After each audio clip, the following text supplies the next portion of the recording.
La palabra con nosotras, con nosotros. Una reflexión de la palabra cotidiana en diálogo con el acontecer de la comunidad universitaria.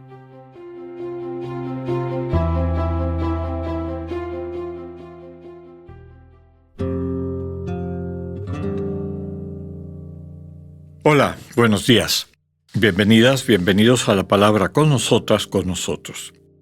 Hoy, lunes 20 de marzo de la cuarta semana de Cuaresma, y las lecturas de los evangelios que, como hemos dicho, van tomando durante este tiempo litúrgico de distintos autores para transmitir una catequesis, una mistagogía particular en cada una de estas semanas.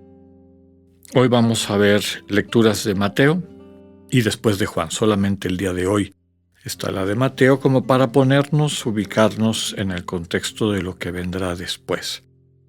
Es el inicio del Evangelio de Mateo, capítulo 1, versículos 16, después del 18 al 21 y finalmente versículo 24.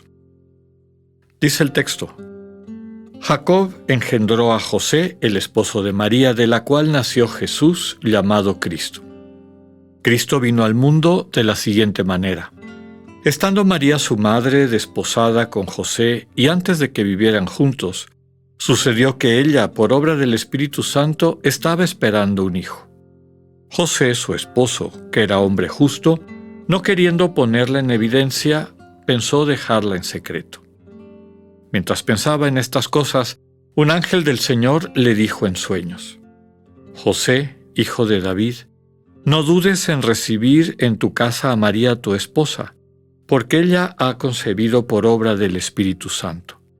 Dará a luz un hijo, y tú le pondrás el nombre de Jesús, porque él salvará a su pueblo de sus pecados. Cuando José despertó de aquel sueño, hizo lo que le había mandado el ángel del Señor. Palabra del Señor. Comentábamos que la lectura de este día pone un poquito en contexto lo que vamos a meditar a lo largo de los evangelios de esta semana, cuarta de Cuaresma.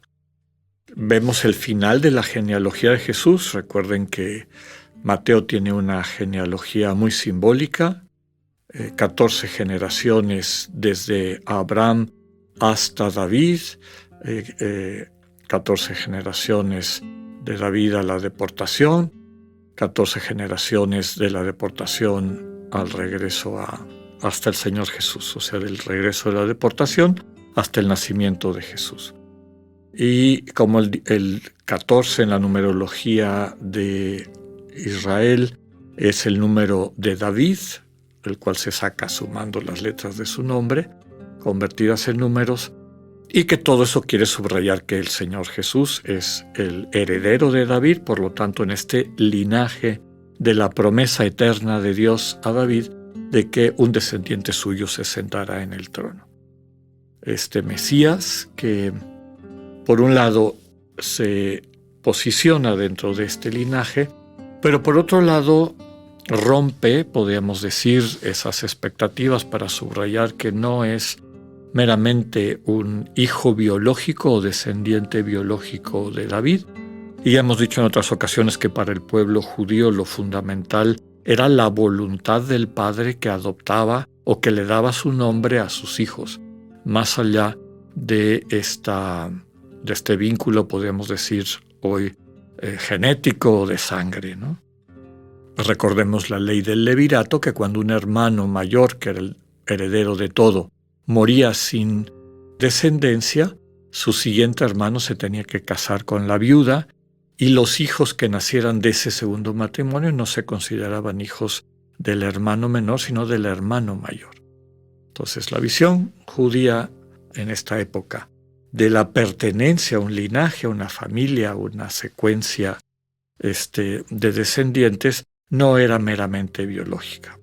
Por lo tanto, no afecta el subrayar, como lo hace el texto tanto aquí como en el Evangelio de Lucas, que este niño, si bien está circunscrito legalmente, podríamos decir, dentro de este linaje de David y por lo tanto como culmen de la promesa mesiánica de Dios, al mismo tiempo es una presencia divina, una presencia trascendente, porque nace por obra del Espíritu Santo, que es lo que transmite en particular la lectura que acabamos de escuchar. Una precisión, dice el texto, que María estaba desposada con José. Una cosa era que estuviera desposada y otra cosa que estuviera casada. A mí me gusta explicar esta tradición judía, que todavía existe. Una persona está desposada, se parece a la manera como nosotros hablamos de prometida, ¿no? Una chica está prometida, el chico está prometido, son prometidos o comprometidos cuando le dan el anillo y hay un compromiso y hay una relación más fuerte. Desde la perspectiva judía, sobre todo legal, equivalía prácticamente al matrimonio, aunque no lo fuera todavía. Y este desposorio a veces se hacía cuando eran niños, las dos personas, ¿no? No tenemos ninguna indicación que fuera el caso, desposorio de María y José, pero pudo haber sido años antes que estaban desposados, ¿no? Y cuando alcanzaban la edad y posibilidad de formar una familia, pues entonces venía el matrimonio en sí, y la novia pasaba a vivir a la casa del novio, convertidos ambos en esposa y esposo. Bueno, en ese ínterin, estando María desposada con José, pero todavía no ha efectuado el matrimonio ni que vivieran juntos, ella queda en espera, está embarazada, y aquí subraya que fue embarazada, está embarazada por obra del Espíritu Santo. Está esperando un hijo. Sabemos que el relato de Lucas va por otro camino, aunque describe lo mismo. En Lucas la figura preponderante es María. María es la que dialoga con el ángel. Podríamos decir que nos describe la progresión para lo que está describiendo el texto de hoy. El sí de María. A diferencia de Lucas, Mateo subraya la figura de José. Para una comunidad judio-cristiana, la figura del padre que da nombre y que vincula al niño a este linaje es todavía más importante. Y es el diálogo de voluntad de Dios es con José, no con María, invitando a José a que sea parte de este proyecto de Dios, acogiendo al niño y a María desde luego. Otra cosa interesante del texto es que José, que es su esposo, y subraya es hombre justo, no quería ponerla en evidencia.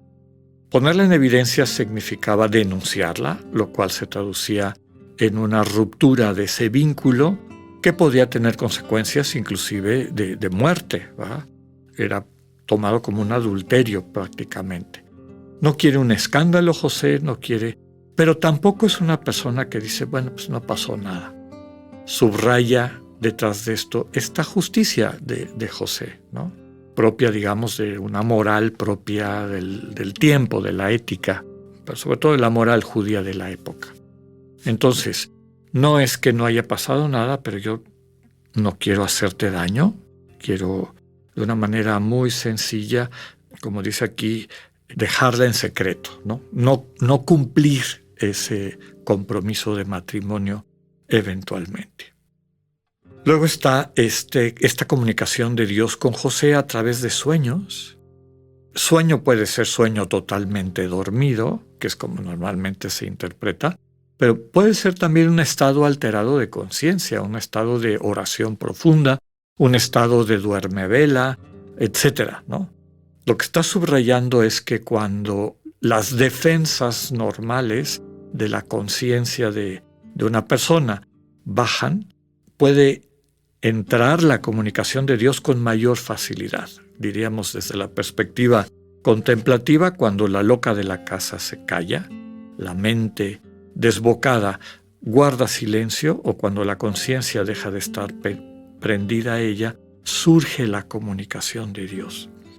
Y Dios lo que le comunica a José, a quien le subraya, eres hijo de David, no dudes en recibir en tu casa a María, es decir, en llevar a fin este contrato de matrimonio, porque ella ha concebido por obra del Espíritu Santo. Es decir, Dios está inmiscuido en esto. No es una cuestión de infidelidad humana. Ella va a dar a luz un hijo le da el nombre Jesús, que ya sabemos que significa Yahvé salva, y luego lo subraya. Termina el diálogo de Dios con José, porque Él salvará a su pueblo de sus pecados. El final del mensaje es que José es dócil a lo que percibe como comunicación de Dios y hace lo que le pide. Que tengan un buen día, Dios con ustedes.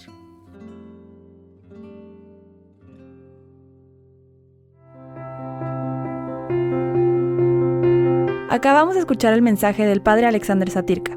Escúchalo de lunes a viernes a las 8:45 de la mañana por radioiberoleon.com, a través de nuestra app gratuita para iOS y Android o por Spotify.